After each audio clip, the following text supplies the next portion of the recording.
Welcome back to the JRP. This is episode 3, and today we are joined by Fast Vincent. You may know him as a player on 2B2T. He's also an up-and-coming YouTuber. So today we'll be speaking to him about his time on 2B2T, his time on YouTube, and his time on Anarchy Podcast. Thanks very much for joining us today, Vincent. Thank you. Yeah, thank you for having me on. Excellent. No, my pleasure. So you are fairly well known on 2B2T. You're getting very well known on YouTube. So when was it that you first joined Anarchy Minecraft? How did you hear about it? When did you join? What's kind of the story behind Vincent? So it was around late 2016. I was on my bed with my iPad, and I was on the YouTube homepage, and I saw Rusher's video about 2B2T, the oldest Anarchy server, and I clicked on it, and then I was like, wow, this server is pretty interesting, because I haven't played any Anarchy servers in the past. I was always been playing faction servers, stuff like that. Yeah, I tried out Anarchy, and the queue was like 1,000, so I had to wait in the queue for a while, and then yeah, I went on 2B2T, like 10,000 blocks, but yeah. Okay, well, okay, that's pretty good. So 2016, so we're pretty much approaching 4 years then that you've been on 2B2T. I really can't believe how quick time's gone. Since 2016, it felt like yesterday when Russia did his video, and you know everyone's already been on the server for 4 years since then. So obviously all this time has gone by. So what's kind of your story on 2B2T then in these last 4 years? Have you been part of many groups? Do you decide to go solo? Kind of the same thing with events, bases, things like that. Wow, yeah, a lot has happened in 4 years. Let's see, I'm trying to remember. So I think in the beginning, in like late 2016, when I first joined, it was, the spawn was pretty barren, there was cobblestone and stuff like that. I got to 10,000 blocks, I got to this outpost, and then I died from a zombie spawner. So I quit the server for a few months after that. And then I joined in like mid 2017, and then this player named Alosian, he was on the Mega Realm, this other server, faction server, and he just so happened to be playing on 2B2T as well. And he was actually friends with FitMC. So I was like, oh, okay. And then he said, like, come to these coordinates at spawn. And I was like, okay. And he gave me a kit. And that kit basically made me stay on the server. Like, without that kit, I would have probably left 2B2T. So, yeah. After that, I went on the Plus X highway on the Nether. I got to about 1 million, because I don't want to say the chords yet. I made this base. It's a house. But yeah, it's called Hamlet, but it's still intact. I don't want to say any like chords and stuff like that. I can say what the structures are and stuff like that. Oh, of course, yeah. Yeah, so there's this house, and there's also this huge dupe stash, but let me get to this part first. So there's this other kid from a Mega Realm, Ender MQN. So he also joined 2B2T at the time, and he had this base on the other axis, and he messaged me like, if you want to meet up or something. And I said, sure. So at first we were gonna meet up halfway on like the Nether highway, but then I was too lazy to go there, so I said come to my coordinates. I didn't really care if the base got griefed or not. And then he came to the base. He checked around. It was pretty cool. And then after that, he told me the coordinates to this dupe stash he found, where I think it was from other player, but I think it was from NQN. So I went to that dupe stash, and there was a lot of kits. There was what was it, book dupe kits, or yeah, book dupe kits, because around that time there was a chunk dupe. What else? There was kits like what was it, Kino Ren? No, not Kino Ren. It was like some group kit thing. But yeah, there was basically a lot of kits there. I brought it back to the base, and then we started making this huge dupe stash from a chunk from the 2016 or 2017 chunk dupe. But then yeah, Ender MQN duped a lot of stuff there, and then I went back to spawn, and yeah. And that's where I met my group. What was it? It was Wazy. He was the leader of Conquest. It's pretty dead now, but yeah, after that, I went, because he was at the 0-0 overworld spawn. That's where the water cube is, where it was and still is. But yeah, there was this huge obsidian structure road thing. It was like an intersection. He was killing players at spawn, and yeah, and it's like, I don't know, like these people at spawn, like, oh man, like Wazy was different because he could like kill people, and he also wanted people to join. And he said he was gonna kill me, but he didn't. And I was like, I was not that well known for Crystal PvP as well. back then. So yeah, he added me to the group, and yeah, that's basically how it started. That's With, pretty wild. yeah. That is pretty wild. So from taking a break to by chance meeting this player who knew Fit MC, who gave you a kit that was the reason why you stayed on 2BTT. Again, it just kind of shows these weird meetings that people have that just completely change kind of their path on 2B2T. It changes the way the server is run, the way that the server works. So yeah, no, that's really great to hear that. So quite a long history, well, very intertwined, it sounds like. So obviously you've got the duality of the players who are killing but are also friendly to some. That's always interesting about Anarchy Minecraft as well. So what Yeah. is it that you're kind of doing now on the server? So now I assume you're established now. What is it that you're kind of up to at the minute? So now, let's see. Well, it hasn't. So I lost my priority queue like a month ago. I haven't played since then because queue is pretty big because of COVID-19. But yeah, I think last time I was on, I basically have some dupe stashes near spawn. They're all Ender MQN kits and stuff like that. I think last time I was on, I was at the Wrath Outpost, just checking around. I was also rebuilding because I made that video about Wrath Outpost. But yeah, I just stick around Wrath Outpost most of the time. Okay, that's pretty cool. How is Wrath doing now? I keep trying to log into 2B2T. It's been a really long time since I logged in, and I noticed on one of Fit's streams on a Sunday that the server crashed. So I was like, here's my chance. So I jumped on within seconds of the server coming back up, and the queue was about 400 already. So I was like, you know what, I don't have the time. So yeah, how's Wrath looking like these days? It's actually pretty good. Speed Demon Zero, he repaired it, and there's now a huge water cube around it, and I'm pretty sure it's still intact. Haven't been there for a month. It could be gone. I have no idea, but last time I was there, it was still intact. Amazing, yes. Spawn changes so quick on 2B2T. I remember I maybe wouldn't log in for a couple of days and then log back in, and it'd be like I was teleported somewhere. Like the whole kind of structure and the landscape changes so like fluid in Spawn. So yeah, that's pretty cool. So what is it? Obviously, I've noticed as well on YouTube, on your channel, being a subscriber and watching your videos, you focus a lot on the history of 2B2T. What is it about the history of 2B2T that you find so interesting? Well, I think a lot of bases from back then, like I don't know, like Squid Base, Plugin Town, stuff like that. Fit has never really went into detail, or any other YouTuber especially. So I wanted to make videos like why were these bases built? What's the history behind them? And then yeah, I just basically ask players and stuff like that. Because there's always mysteries around these bases, and no one has documented them. But yeah, this is my job now to document them. That's great. I understand you 100%. Obviously, when I was on 2B2T, we had the 2B2T blog, where we would try and get as many people as possible to kind of contribute stuff, and we would pull articles that were lost on FacePunch, on the forums that got deleted. So yeah, there's so much history. It really is endless. It's a bottomless pit of knowledge. And yeah, no, you're doing a really great job of getting in touch with the people that kind of still have that knowledge in their heads and getting it out there to people. And obviously, it looks like there's a lot of people out there that kind of feel the same way. I mean, I've been looking at your YouTube channel. So obviously, you already know this, but I'm gonna just repeat everything anyway. It's going to be kind of weird, but there you go. So obviously, you joined in 2011 with your channel, but it was around June 2019 where you released your first video on 2B2T and its history. And you've kind of stuck on that theme, I've noticed, kind of the whole way since then. And it's really kicked off. I mean, you've got almost 70,000 views on your Space Falcon video. 2 months ago, you had 1,000 subscribers. You're about to hit 6,000 now. So kind of with making videos, and you've made quite a few now, obviously, since June of 2019. Well, happy YouTube 2B2T birthday, I guess. As we're approaching kind of the middle of June, it's been a year since you've been releasing videos on 2B. So what is your most favorite video that you've made so far on YouTube? Man, I don't even know, to be honest.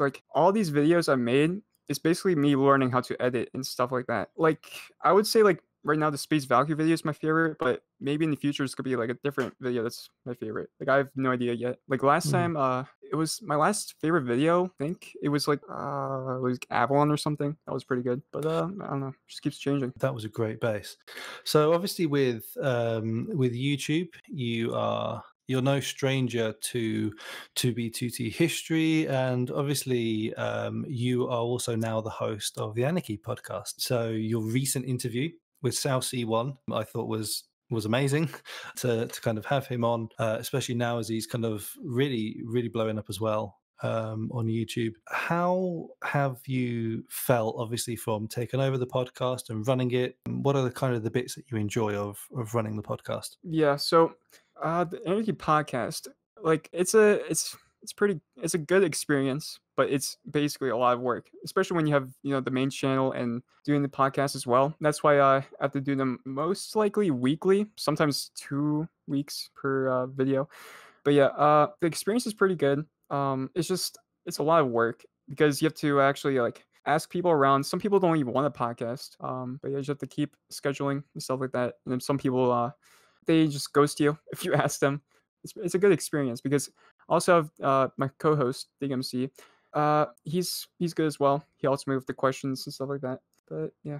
Excellent. Yeah, I've been looking at your Anarchy Podcast channel. I had an interview on there when it had its previous host, and yeah, it's a lot of fun. It's a lot of fun doing podcasts. A lot of time, like you said, but yeah, it's nice to kind of meet people maybe that you wouldn't speak to normally. People completely outside of your circle on 2B2T. With the Anarchy Podcast, it's obviously not limited just to 2B2T. So you're even meeting people from other servers, which kind of makes things much more interesting. I found that with Minecraft Anarchy, people don't tend to really stick on one server. I don't know if this is something that you've experienced as well, but people play on a lot of different servers. For instance, some of the regular players on Constantium will also play on 2B2T, they'll play on 9B, and many other Anarchy servers that are out there. Have you found that you play exclusively on 2B2T, or are you someone that kind of plays on some of the other Anarchy servers out there as well? Yeah, I play on different servers, especially Anarchy servers. What is it? I've been playing like Sim PvP a little bit. My friend Ender MQN, he plays on 9B90 now because 2B2T is like it's pretty hard to get into 2B2T now on because back then like I think like around 2018 the queue for 2B2T was like for party queue it was like 10, but now it's like 160. Yeah, like before it was manageable. Like you, even without priority, you would, it wouldn't be too bad sitting there for 20 minutes to get in, 20 minutes, half an hour. But we're talking like 10 hours now to get into 2B2T. And I don't know if you're aware, but Constantium at the end of last year went into a whitelist. So it's still kind of the same server that it is, same rules and whatnot. And kind of what we're hearing when people finally join, the only reason I'm here is just because 2B2T just takes too long to log into. So while 2B2T is great, and I would definitely recommend everyone playing on 2B2T, at least once, even if you don't stay, at least once, just to get the real true Anarchy feeling. But then they go onto other servers and there's a lot of overspill, a lot of kind of it's very incestual. I've noticed with Minecraft, you see the same players everywhere. And there's always just these weird coincidences where sometimes I'm on GitHub and I'm looking at completely unrelated coding projects, and there'll be like an issue raised by someone with like a Minecraft skin, and you click on their name, lo and behold they're like a 2B2T player. Like it's very strange, some of the things that we've seen. Looking at your Anarchy Podcast kind of video list, your most popular video at the minute is kind of looking at Anarchy servers. So like you said, the Sim PvP, 2B2T PvP. So yeah, it does seem like there's a lot of interest there. Yeah. I think it's just because people, because they want like a the variety. Jeez, I can't say variety of Anarchy servers because like people already know pretty much like what's the history of 2B2T, but like people want like different experiences, I guess, like Sim PvP and like Constantium, other servers like that. They want to make their own history there. Oh, for sure, and now's a really great time to do it, I think, because there's so much overspill from 2B2T, and it's pushing so many more people to these other servers. So the other server admins are having to really pick up now. Maybe when the servers have been quiet, they've kind of, just let things go. But now that the servers are getting flooded with new players, they're getting, more donations or whatever, if that's their model. The admins are kind of making those servers much better places to play on, which is a good thing all round for everyone, really. Yeah, so obviously these are kind of the stories that come out of 2B2T, and as you said, you've been on 2B2T for since 2016. How about Minecraft in general? How was your start to Minecraft? Was 2B2T the first server that you played on, like some people, or were you already playing Minecraft before then? Yeah, so at the beginning, I joined a server called play.mcsg.org. It's down now. It's been down for years, but this server has a lot of history to it. It's basically like 2b2t, but it was factions. Like pretty much all servers back then, like around 2011 to 2012, faction servers were pretty much like anarchy servers, except with rules and stuff like that. But it was like because people didn't know how to make like like those like recent faction bases where there's like huge walls and stuff like that and Yeah. water. But back then, players actually built castles, no walls or anything, just castles and underground bases and sky bases. Those it reminds me of 2b2t because like you can there's like just bases like 2b2t and yeah, that server though. So the server had a lot of dupes, especially this dupe where you can dupe armor, and there was massive wars on there as well. But yeah, so there was this one war with a person called Alexis Carey. She had a lot of duped armor. I mean, she had dubs and dubs of armor, and this is basically like 2b2t. And we had to raid her faction base, and eventually it was a sky base in the end, and we raided it, and yeah, she got banned from it because you couldn't dupe on there. So it was like a lot of heist kind of, and like you can make your own story. That's why I like 2011 to 2012 faction servers. You can actually do stuff. And it reminds me of 2b2t. That's why I joined Anarchy servers, because I wanted to find something like MCSG. Wow, that's that's crazy. So it was the raid itself that kind of revealed the fact that they had been duping at the base. Yeah. Wow. Okay. So yeah, crazy. Fast forwarding back onto when you've been on 2B2T, there's not only like you said, you've kind of been part of many groups. It's intertwined, many bases. How about kind of on your travels, things that you've seen on your travels on 2B2T, like maybe landmarks and things like that? Yeah, so I've been visiting a lot of landmarks, and yeah, I have to because for the videos. So I've been visiting pretty much every spawn landmark, like Valley of the Wheat or Valley of Wheat, Valley of Furnaces, Ziggy base, Squid base. Yeah, And that's the rocket. No, the rocket, the bedrock. yeah, and actually that one uh, has like on the top, the bedrock is completely gone. I've heard about this. Yeah, so they've been kind of trying to remove the whole monument there, right? I think so. I think someone tried to get rid of all the lava casts around it. It's like pretty clean now, except for the top. You can't really bring bedrock back, but I mean, it looks nice now. Cool. So, what other kind of landmarks have you been visiting? I think recently I went back to Lonely Island because that place is actually still pretty much intact, and yeah, the history behind it is pretty sad as well. But I mean, yeah, the base is actually pretty intact, and it's like a few years old. And like trying to think what else. I've been to World Border. I went to Point Nemo. But yeah, I went pretty much all of the videos I made. I went to those landmarks. Oh, excellent. So, how many World Borders have you visited on 2B2T? Only the plus X one. Okay. And do you have any plans to visit the others? I might in the future. I might make another series again because yeah, if you want, I can go into detail about like what I felt moving to World Border. Oh, for sure. Yeah. Obviously, approaching kind of the end, approaching the end of the world, approaching the end of 2B2T. Yeah. How did you feel doing that whole journey? So that whole journey, I did it with my friend Jimmy. He he died like on the first million. So he came back though, but he just gave up because around that time, elytras were patched, like the unbreakable elytras were patched, and we didn't have enough resources for all of us to go. Also, Clavicus File was there, but he didn't go. But yeah, I was the only one that went to the World Border, and that took a while. It took like a week and a half, 5 hours each day, and yeah, I was getting in. I was just watching YouTube videos. I don't know. I think I was going insane, to be honest. I was just in this endless netherrack thing. So did you just have it? Did you just have it like on? Was this on auto walk, or were you actually doing this manually? The thing is, like the auto walk, it did work, but the what was it? The module that keeps your head straight, it would always go into the wall, so you have to always be in the Mm. screen while it happens, or the server's gonna kick you because you're stuck in the wall. So you have to be there almost like every minute. So yeah, you Wow. have to, Okay. So it was semi-automated. It was kind of walking by itself, but you had to keep an eye on it. Okay. yeah. But yeah, once I reached the world border, I met this guy there, Fifi. He was trying to crystal PvP me. I escaped. I thought there was more people, but it was only him. And then I saw the Tristan signs at the world border in Point Nemo. But oh yeah, the Tristan signs are gone now.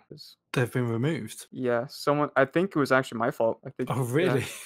So Was that bringing publicity to them all? no, the thing is, the guy who did it, he was a fan of mine because I made the live streams and stuff like that. And that live stream got, I think, 100 views. And that made that guy come to the world border because he said he was a fan. He wanted a book from me. Like, I noticed this because when I was back to spawn, he messaged me and said, "Hey, can I have a book? I like your, what was it, your world border stream." I was like, "Sure." So yeah, I signed this book. And then a few days passed. And a video of the Tristan signs being destroyed from Point Nemo. It was the same IGN of the guy, and yeah, Okay. Yeah. I think it was my fault. Oh no. Oh man, How did you feel about that? I was like, oh man, what the heck? I mean, it would have happened eventually because anyone can do it, but I mean, it's still kind of my fault. I don't know, but I yeah, suppose it's so difficult because I suppose it's difficult as well, obviously doing the kind of the history side of things as well. Obviously speaking about the history of things and trying to preserve history while at the same time, I don't know if this is for you as well, but kind of in the back of your head, knowing that you're maybe giving publicity to it and it could lead yeah. to the thing that you are trying to preserve to actually be destroyed. Is that something that you've ever considered, or has that happened to you in any other kind of instances? Yeah, all the time. Yeah, basically, like even for like Lonely Island, like I'm pretty sure someone went there because they saw my video about it. It's like, yeah, you have to be careful if you like, because even the old players who, let's see, like I can't really reveal the video yet, but because they're reconstructing some builds, but they told me to hold off from those videos because they're reconstructing these type of builds. So yeah, I had to make sure I don't leak anything, like without their permission. Oh, exactly. Yeah. I think that's so important as well. Kind of had that with the blog and things like that, but yeah, definitely for what you're saying. Like trust is a really important thing. I think on Anarchy Minecraft, it's probably the best currency that there is. I would say. Like it doesn't matter at the end of the day what someone has if it's the trust that really gets you into places. So yeah, definitely kind of I'm sure that would be really appreciated, and it's those kind of acts that kind of keep all the communities together on 2b2t as well, I feel, as well as other Anarchy servers. With your YouTube videos kind of getting back into there, how do you kind of feel about everything in general kind of that's happening? Because you, like you said, you're putting these videos out, you're having a good time doing it, you're learning new editing techniques and things like that. That sounds like it's your main focus, to kind of have fun while doing it. It doesn't seem like it's necessarily to explode, but that's kind of what's happening. You are kind of blowing up as well at the same time. How do you Yeah. feel about it all? Yeah, so yeah, I've been doing these videos for like I think 8 months. Hmm. I never make them for getting views. I always make them just to preserve history on these servers because you never know when, like they're gonna be lost, I'm trying to preserve everything. I don't want to miss anything. That's what I'm trying to do at 2010 to 2015, all of those bases first before I do anything else. But yeah, since then, like if you go back to my first 2B2 history video, I think it was the Overwater Cube. I'm gonna probably redo it soon because yeah, I missed a lot of history to that. But yeah, if you go back to that one, the editing was pretty bad, and also with 2B2 history 2008 to 2019, I think. Yeah, that one's pretty bad as well because my voice. I tried to make my voice deeper. It was like, "Hey guys, welcome." But yeah, I'd Yeah. most likely redo that as well. But yeah, Oh, and okay. Well, I mean, that's not a bad thing, really, because if you do redo it, then you've got all the expertise that you've got since you made it, all the skills that you've gained to put into it to make it even better. yeah, because I've had people message me because I got the history wrong, especially for the negative X Diggers video. Yeah, I had to redo that one as well because I missed a lot. So I had to redo negative X Diggers, overall water cube, and the 2B2T history video because Thebes said like I missed 2014, that era as well. So I had to redo that as well. But yeah, Okay. I'm learning. Well, that's it. That's exactly what it is. It's a learning curve, and it's a lot of fun. Like a lot of people, I think, try and get into YouTube and just in general, I suppose, not even necessarily anything to do with Minecraft or Anarchy Minecraft, but just with the sole intent of gaining subs and trying to hit 1 million in a month or whatever, and just becoming the next PewDiePie, just the next massive YouTuber. But it does take a lot of effort. It does take a lot of work, and clearly you can kind of see that's what you're putting in, and it's paying off. It takes a long time, but you are really gaining traction. Do you spend much time on kind of the 2B2T subreddit? How is it that you're growing your YouTube channel? Yeah, so I'm sub to the TBTT Reddit, but I don't really go on it anymore. Like I get like a notification of like the most popular thing on it, but like I used to scroll through it like a lot, but I don't know. It's just I don't it's just like basically Q pictures now, I think. And like Yeah, they do seem to get on there a lot. I have noticed with the 2B2T subreddit actually. So when they added the Cat Whisperer account as a moderator, there was a lot more censorship. I found. I kind of looking in. It's been a while since I looked at the sub, and then I looked at it, and they've taken one of the moderators off, and then it seems like it's just getting flooded with everything now.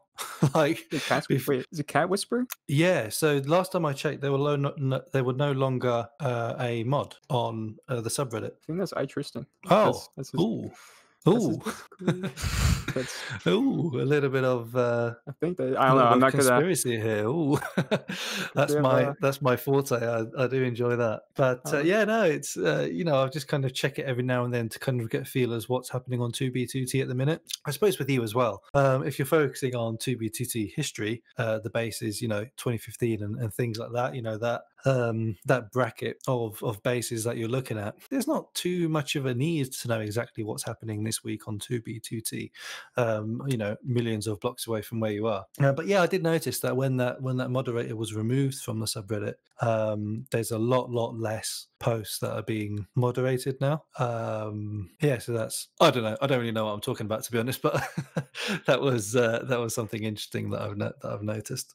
But yeah, kind of in terms of your YouTube channel, then, so you're not really posting anything on the subreddit. Are there any kind of communities that you run?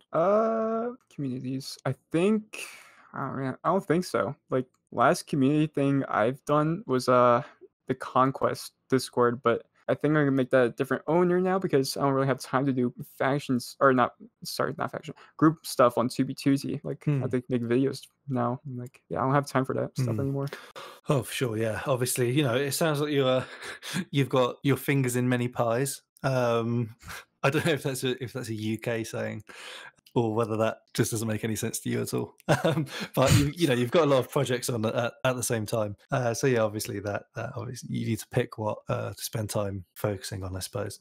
Something that has been going on 2B2T, and I know there's been various videos about it, is kind of the positive X highway being filled up. Have you heard about this? Oh yeah, Fit made a video. Yeah. Yeah, I think he did recently as well. So somebody's trying to backfill the entire highway. What do you kind of think about things like that? So obviously you made a lot of videos about 2B2T history, grand bases, events that have changed the server forever. How do you kind of feel when you look at things like this happening? Is it something that you think this specifically? Is it something that you think I'll come back to this in a few months and maybe speak about it, or does it seem something that's kind of silly and doesn't really warrant kind of your attention to make a video on? Good question.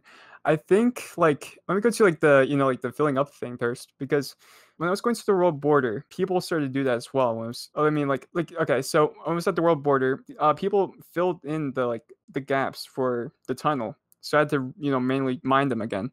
So I think that's the best way to grief technically speaking, a highway because you can't really blow it up. You're just making it bigger, you know. But yeah, filling them in is like the best way you can grief a highway.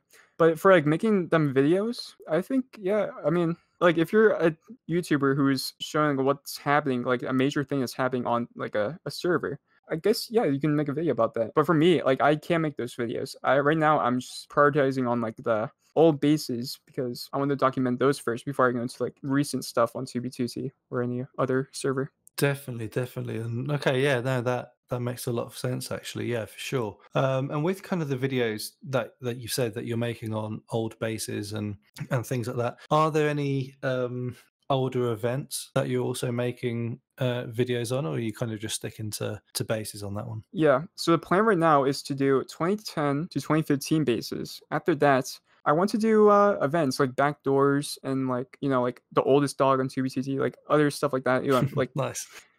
yeah, and then like yeah, I just want to document everything before I do any of those stuff because you never know when like you can't get in like contact with the person and this could be lost in history forever. So That's very wise. That's very wise. Yeah. Strike while the iron's hot. There you go. There's another saying. So yeah, no, that makes a lot of sense. Yeah. So obviously with backdoors and things like that, you're going to have a ton of material to work off there. So I can definitely see you spending more time on kind of the backdoor exploits and the admin drama and things like that. the Because thing is though, obviously, it's like yeah, go ahead. Yeah. the thing is for like the back doors, like I tried to get in contact with the like Nerds Inc. and stuff like that, but like you can't really get in contact with them. That's what I try to do. Like if you try to message like Jerry 2013 or something like that, they give you like vague information. That's it's like one sentence stuff like that, and like yeah, they don't want to talk about it for some reason. Yeah, it's yeah, no, I've kind of seen the same thing to be honest. But then again, that's one of the fun things about Anarchy, right? Where people will just lie to you, and it's fun. It's kind of fun. So that kind of adds a whole layer of difficulty and just makes things more complex when you're trying to get the correct info out there. But there's plenty of people that are still in touch with these guys. Tristan and all of that. So yeah, no, I'm sure you'll be able to kind of find a way to get in touch with them. Maybe the new players kind of won't really know too much about that as well. Obviously, Fitz got his video about the day 2B2T almost died, where it kind of covers a lot of things that we were involved in. Yeah, I heard that's controversial. Sorry, but yeah. Yeah, very controversial. It was kind of at the time where there was the most hype on 2B2T because there'd been, not just one specific event that had happened that raised eyebrows. There were many all happening at the same time. You're going back to really, I suppose, April 2015 onwards. So from the April Fool's map, a lot of things were happening where it was like, hold on a second, like this person clearly has access to the server because they're talking about making changes, and 5 seconds later, this new command is added. So what's going on here? And that, I suppose, kind of started getting people looking into things. Yellowstone Joe was someone else who really looked into things and really dug deep into things, made himself a lot of enemies in the process, but really exposed quite a lot of things that were happening that nobody knew about for years on 2B2T. So yeah, you definitely will have a lot of material there for your videos, that's for sure. Whether it's controversial or not nowadays, I'm not sure. I think a lot of players on 2B2T don't really know much in terms of how complex the issues were back then. Obviously, you joined at a good time because it was kind of all the tail end of it was happening. But maybe players that are joining in 2020 aren't going to be too sure on what it is. So maybe there will be quite a lot of interest in it. So maybe it will be extremely popular. Who knows? But I definitely look forward to seeing it. So you've spent obviously 4 years on 2B2T, took a little break, came back. What would you, if you could speak to yourself now, back to that person who discovered 2B2T, joined it for the first time, what kind of advice would you give that person today? Leave. I don't know. Just kidding. I don't know. Like maybe like Go on the highway because I didn't know like there are highways and stuff like that. Meet friends. Definitely go to events at spawn. Message people. Being like just be there. Don't be alone in the millions for like a while. Get bored and leave. Just like do something that's fun at spawn. It's like Definitely, yeah, that's wise. That's wise. I mean, there's lots of events always happening. At Spawn, there's lots of people restoring things. On 2B back in the day on 2014 or whenever it was. People found each other by chance when they were rebuilding the first gate, restoring the first gate project, and then from there we went on to become friends. Gate 2, Fenrir, Asgard, Third Incursion, all of that stuff. Kino, Grad Base. It all happens from there, so you never really know what's going to happen. Again, like those weird coincidences and meeting people and things like that. Like, yeah, that's really good advice. Just go to Spawn, be social, I suppose, with other players. yeah, so it's like I don't know. It just there's something about staying in like the millions for a while. It just basically feels like single player. So that's what I felt like. Because I stayed at the base for like a year and a half, to be honest. Wow, Didn't do anything. that's a long time without seeing any other player. Yeah, I mean it was only me and I think oh man, it was Ender MQN, but he wasn't on that much. I was the only one building. But it just gets boring out there. But you should go back to spawn. So much things happen. Yeah, I suppose it's like having single player, but you've just got a ton of bots added, and they're just filling up your chat with And the lag. garbage, yeah, and just terrible lag. Okay, yeah, no, that's very wise advice. So don't be a stranger. Don't spend too much time alone. It's a multiplayer server. So it's always fun to play with other people. Obviously, there are people who enjoy just playing by themselves and watching chat. Always have been, always will be. But if you can get involved, that's great. So yeah, thank you very much, Vince, fastvincent1. Fast Vincent, fast for your time today. Again, it's kind of afternoon, evening that we're doing this. So yeah, thank you very much for kind of spending the time to speak to me about your time, your history on 2B2T, and we look forward to seeing everything that you do in the future. Where can people find you if they're interested in watching your videos, if they want to get in touch? Where can the people go? You can go to youtube.com/fastvincent1.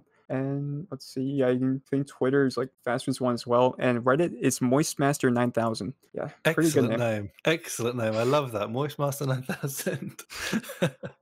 not over, just exactly 9,000. Lovely. Yeah, I like that. Excellent. Yeah, so we'll get all those links in the description as well. So catch Vincent on YouTube. There's some great videos on there. Again, blowing up. Probably by the time this goes out, you're going to be, over 6,000 subs. Some excellent videos on the history, and they're all incredibly accurate because you take the time and the effort to make sure that they are. So, yeah, again, thank you very much for your time, Fast Vincent. And thank you for having me on. Yeah, no problem. It's been an absolute pleasure. And this is JRP episode 3. Goodbye.